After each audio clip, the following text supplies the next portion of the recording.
General shot ఒకటి తీసుకుంటారు తర్వాత జై గణేష్ మహారాజ్ కి జై జై జై బోలో గణేష్ మహారాజ్ కి జై జై బోలో గణేష్ మహారాజ్ కి జై గణపతి బప్పా మోరియా.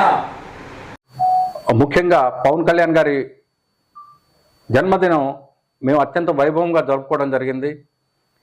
4500 పైచిలకు మొక్కలు కూడా నియోజకవర్గం అంతటా మేము నాటడం జరిగింది. అన్నీ కూడా జాతీయ వృక్షాలే. మా పవన్ కళ్యాణ్ గారు సూచించిన విధంగా మాకు పండగ వాతావరణంలో జరుపుకోవడం ఎంతో ఆనందదాయకంగా ఉంది. ముఖ్యంగా ఉప ముఖ్యమంత్రి పదవి తీసుకొని ఈసారి రాజకీయంగా ఒక అడుగు ముందుకేసి ఫ్యూచర్లో ఇంకా ఉన్నత స్థాయిలకు ఎదగాలని దేవుని ప్రార్థించుకుంటూ ఆయన పండగ ఆయనాన్ని ఒక పండుగ వాతావరణంలో బర్త్డే జరుపుకోవటం మీరందరికీ తెలిసిన విషయమే.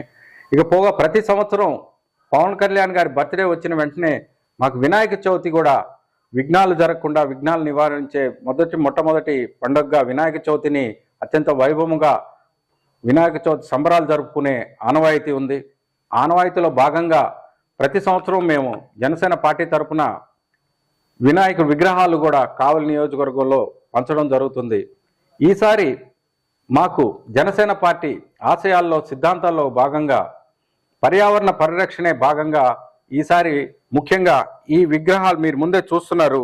ఈ వినాయకుడి విగ్రహాలని మేము ప్రత్యేకంగా తయారు చేయించి దగ్గర ఒక 1000 విగ్రహాలు చిన్న తెప్పించాం. మొత్తం ఇక్కడ మీరు చూసే సైజులన్నీ మీ వెనక కూడా చాలా ఇప్పటికే పెట్టున్నాం, ఇంకా వస్తున్నాయి.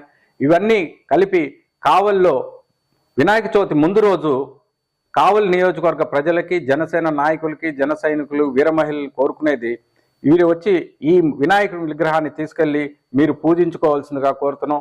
ఈ వినాయక విగ్రహంలో ఒక ప్రత్యేకత ఉంది.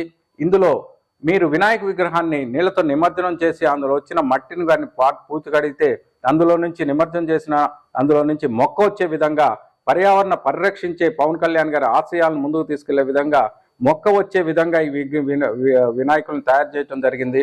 కాబట్టి వీటిని ప్రతి ఒక్కరూ కావలి నియోజకవర్గ ప్రజలు కానీ మా జనసేన నాయకులు, జన సైనికులు, వీర మహిళలు అందరూ ప్రతి ఒక్కరు ఆ రోజు ముందు రోజు వినాయక చవితి ముందు రోజు సాయంత్రం పంచడం జరుగుతుంది చెప్పిన విధంగా. కాబట్టి ప్రతి ఒక్కరు వచ్చి ఈ సదవకాశాన్ని వినియోగించుకొని మమ్మల్ని ఆశీర్వదించవలసిందిగా జనసేన పార్టీ అధ్యక్షులు, ఉమ్మడి ప్రభుత్వం విఘ్నాలు జరగకుండా ఈ మన వరదలు కూడా అరికట్టే విధంగా త్వరలో అందరూ సుఖశాంతులతో ఉండాలని కోరుకుంటూ ప్రతి ఒక్కరికి ధన్యవాదాలు తెలుపుకుంటూ సెలవు తీసుకుంటున్నాను. జై హింద్, జై జనసేన.